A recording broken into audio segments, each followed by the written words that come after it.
हमरा बुझाते नहीं कि का करी। दीदी जी बानी तो जाता नहीं गोलगप्पा बेचे तो सब बर्तन लेके चल जाता नहीं। छोटका बाल्टी ऐसे ही निकल नहीं कि चलो पानी भर के रख हमरा आसान पड़ेला खाना उना बनावे में। उहो लेके चल गनी कि एक ने बाल्टी दो गोलगप्पा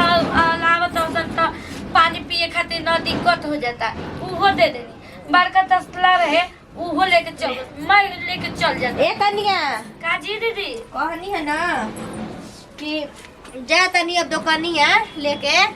ठीक ना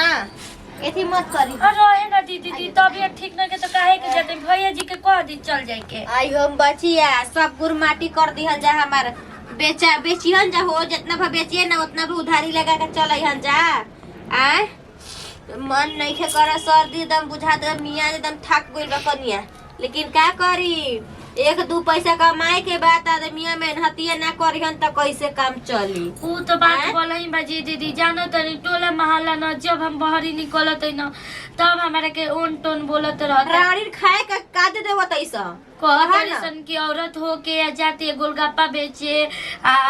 बेचत हम इहो कहनी है कि ठीक बा चोरी डकैती नहीं ना हमार दीदी करत एगो पेट चलावत नहीं एक परिवार चलावत नहीं ए में काम में कौन बुराई बड़ू के नहीं के बुराई नहीं के काहे हमार काला बा हमार आजे से ना हमार सास रही तो सास बेचत रही हो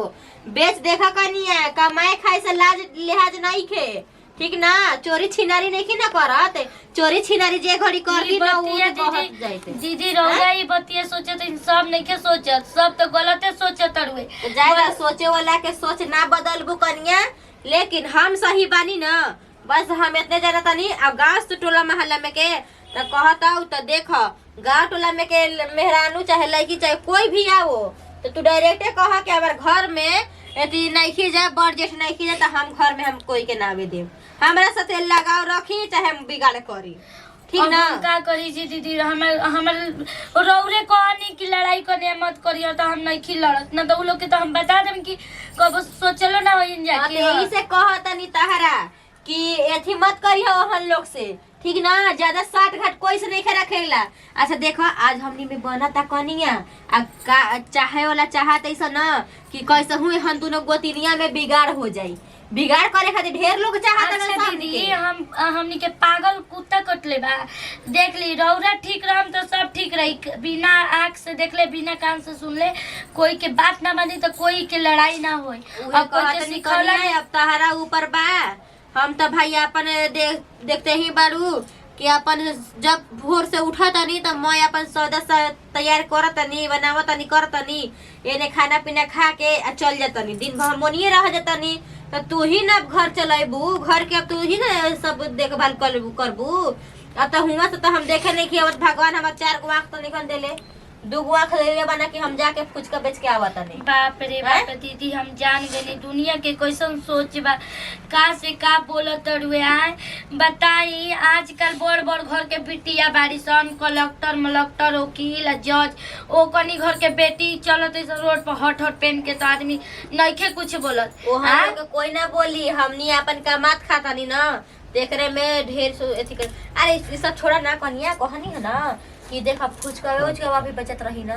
हमसे तो ना कि चौमिन अब लाना तनी चौमिन अंडा रोल बनाई ठीक ना अब बेचे तनी तो बढ़िया ना हां चलबो करी अब बेचे तनी तो बढ़िया से ना बेचम करम हो कनिया आ कहनी है कि घर दूरा बढ़िया से देखिए बाची हमर ई ना कि जेती भाभा का केवाड़ी खोल देनी दुआरी पर के आ जाके सूत गइल ठीक ना ध्यान से देखी हम जतनी एकदम कपार दुखाता कोनो चीज चटक खाए के मन करता का हो जा पड़ी का कर दर बैठ के मम्मी के आ गई नी कहां गई रही कहां जाई बाहर गए रहे आओ कहां जाई पट गइल गहू तो पटी ना क्यों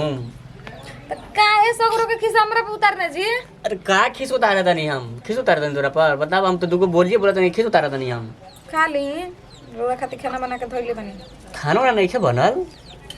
कम सुनाता कहनी अगर रोवा खातिर खाना बना के धइले बनी ओ हमको नहीं खूब बनैले का आज हमरा के खाए के मत पूछो मत काहे? पूछी कहियो कोनो चीज बनवावे के नहीं के ठीक और अब केकरा के खाली खाए के दाल भात पूछे भुजिया दाल भात सब्जी दिन भर अरे कहाँ से लेके आई मुर्गा मछली हाय मुर्गा मछली ना खेम त कम से कम पकौड़ियो छोला दे इहो कुन ले रबे खातिर एथी बा। अरे अभी ई सब खातिर पैसा चाहिए हमरा तो बतावा कि पैसा है नहीं कि उतना कि चाउमीन चाट या पिज्जा बर्गर का बोला उस हमके खिलाते नहीं उस सब खातिर पैसा चाहिए। अभी जान तो कि तोरे इतना गरीबा के पैकेट में पैसा नहीं के 1 रुपया रहे तो सब गरीबी के देख के चल कुल बताव तू ही ने सब देखबू हैं कौन देखी अब तक केतना मेहनत। देखी जी सब शुरू से त देखते देखते देखते ई दिन ही आ गई। अरे तो ये दिन आ गई तो ये दिन के तो इंतजार करता है कि कौन दिन बढ़िया बता कि बढ़िया समझ के दिन कटे। अभी तो ऐसे कटता है कि बताओ तो बढ़िया ए से। जी हम सोचे तनी नु कि रो चल बाहर आ कोई जाके कुछ पैसा कमा के आई नु तो भले जे दुकान उकान कर ले। अरे हमरो मन करे ला कि चल जाती बाहर बाहर जाके कमाई थी उधर कमा के पैसा ला भेजती कि हाँ बढ़िया से वहाँ से खुली सब कोई रही थी। लेकिन बाहर में कुछ बचते न होला पैसा कौड़ी के जितना तो यहाँ तो मान चल 300 रुपया कमाए 400 रुपया कमाए तो 400 रुपया बच जाला। वहाँ 400 रुपया मिली तो ओकरा में रूम किराया प्लस में अपन खाना पाना बड़ी ओकरा में खर्चा बढ़ता है। हिये बड़ी हिये कुछ अच्छा काम बा बाहर से अच्छा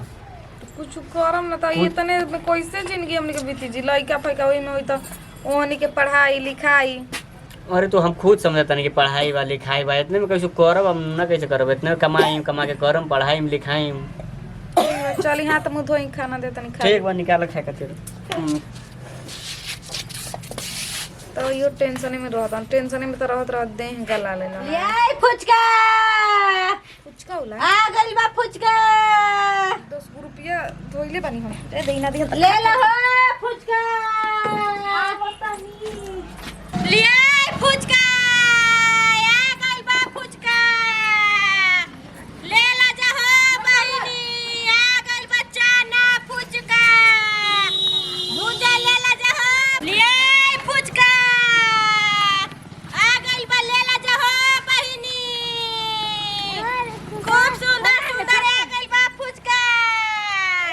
खाली ये लुर बा ठेले ढकलते रह जेबा जिंदगी भर ठीक ना अपन ठेला धरी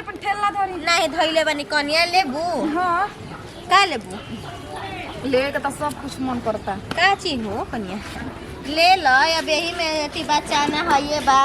भुंजा बनवेबू त भुंजा बनवा लो ई है दी ना हां ये 10 रुपया के छै ना मा चलो दहो आवा 10 रुपया के दो रहुआ ना बनाई नहीं ये बनई हन ए कनिया हम का कही नती से हम एकदम परेशान हो गई बानी जौना के देखी मेहरानू के देखी डोगला तो मुस्की झाटत रही यही पे तो हम आइल बानी कनिया भैया हाँ। लेकिन लूर रह नीमन नहीं खे का करबू जब घर के मर्द मनुष्य सही रहले न कनिया यदि तन चटक बनाई जी से मिक्सर उचर डाल के हां चटक एकदम बनई ह ई ले नहीं मगा कथी दे। करी ह हां एथी नींबू कर दी ह हां देखिए के पानी में ले फुचका ना खालू जब आई न कनिया तो तू फुचका ना खालू हो फुचका उतना नी पसंद ना हम करी ना उतना अच्छा खाली मोय तरु ये नु छिला गई रे ओही दिन अच्छा, ले लो। ए ले लो। भवा के छुअता अरे जाए दो अब सौदा बेचे के बाद भवा भसुर देखल आदमी एथे दिन ना खाए खतरा काची खाए खातिर क्या जी क्या खाते खाते पहले दारू आए मतलब पूरे ये हमारे ले ही लेबू आए निकल घर से बाहर 10 रुपया की किन दिन क्या 10 रुपये की सारी बोल दीदी हम ना खाएंगे क्या ना ए लेती कनिया, है क्या देखो कोई के ना सौदा लेके अब फिर केरल ना जाला तोनी की तो काम है बाकी बेच कर दिन भर घूर घूर के के का दुआरी ना कर दुआरी चुपे चाप रह ठीक ना का चुपचाप रही? की जब बोले तार मेरा नु खुद से आइल बाड़ी हैं हमार तो तुमको दिमाग में रहला बताओ तो हैं 10 रुपया के नहीं 10 रुपये का एकदम घर से बाहर निकल के आके एकदम ठेला ले पर ला गुपचुप में चल के खा फुचका आ गइल बच्चा नाचू अच्छे कर चलो ले आई चाना आज हम ना खाई मिसम अरे ना खाई मिसम खा दूं बतावो हो कितना तो हर बाहर तोहनी निकल दोनों के में आके। प्यार बा ये बचावा आई का पीछे मरदा बना ना हमार भीतरिया मुस्की मार रहल बना ठीक ना तू अभी का के जाता घरे ओ यहां कनिया रुका जा ये बेटा वत का तू एकदम मेहरानू के एकदम सकड़िया के रखले बड़ा हो काहे न रखियो तने देखा, ऐसे एक से रोड पर से जगह- निकाल के घोरे लगे हां एक जगह ना आदमी रहेला ना तो मतलब दुख है सुख है बतियावेला जा ए ठेला धरा हो धरा आव कनिया तारा भी हम बैठ के बतियावता नहीं जा ओनिए उ गलिया में से बेच के आव जा तोने की है काम बा केवरा तो देख लू ना एक ठमा बैठ के बतियावे लगबू का हो जीवा कइले बड़ा ये अड़िया हमर बना बना न कि का बतलावे के चलो दीदी आई घरे हो कनिया जान तरू बैठी। जब तहार मरद माना करत न तब काहे खातिर निकलत तड़ू जान तो कनिया हमारा गांव में सबे कोई मेहरानू हंसेली सन कहेली सा कि एथी है ना मर्द बनल हिया मर्द के रहते हुए आ जाले दर दुकान कइले बिया ओने रखले बिया चोरी 4 गो बदमाशी 5 ना गो करे के चाहिए बाकी सब काम ठीक है उहे न कहनी हम कनिया कि देख जा हम चोरी छिनारी नहीं की कइले आ ना करतनी हम अपना गाटा के कमीनी खातनी का हो अब मान लो हमर कन्हैया से मार कहली सर की पानी करे मंगाई जा ए जी तनी पानी लेके आई तो की हो मर्दा खत्म तो मर्दा तो ओनिए गई रहल आ गुलाम के बाजल ना हो अच्छा हमरा तो बुझाइल के देवरा हमनु के जाने कौन जाना आई जा पानी लेके आई जा दीदी तनी पी ली ये कनिया जान तड़ू हमरा तो मियाँ जे एकदम अथी हो गई बा जान तो बुखार ले एकदम हाफतनी लेकिन का करी हमरा तो अपन दर दुकान कइले बनी कनिया त आही के जाए के न बा हां दीदी हैं देखो मर्दा के मुंह छोड़ के आइल बनी कनिया जाए दी बेचत ना एकदम बहू के मर्दा ना बा एकदम हाँ ना पागले में बुझाला ना होशियारे में बुझाला हमरा तो बुझाला कि माँ बहुचट ह लेकिन झनकदार नु बनवले बनी भैया जी हाँ तब का बढ़िया देखो